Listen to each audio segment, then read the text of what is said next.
গ্রামের শেষ মাথায় ছোট্ট একটা মুদির দোকান ছিল। দোকানটার নাম কেউ জানতো না, সবাই বলতো রহিম চাচার দোকান।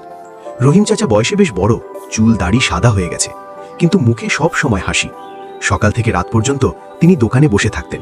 তার দোকানে চাল, ডাল, তেল, বিস্কুট সবকিছুই পাওয়া যেত, কিন্তু সবচেয়ে বেশি পাওয়া যেত ভালোবাসা। গ্রামের অনেক গরিব মানুষ টাকা না থাকলেও তার দোকান থেকে জিনিস নিত। কেউ বলতো, চাচা পরে টাকা দেব। রহিম চাচা হেসে বলতেন, ঠিক আছে, আগে খাও, পরে দিও। একদিন গ্রামের এক ছোট ছেলে নাম সুমন খুব লজ্জা নিয়ে দোকানে এলো। তার হাতে টাকা নেই। সে ধীরে বলল, চাচা, মা অসুস্থ, একটু চাল আর ডাল লাগবে।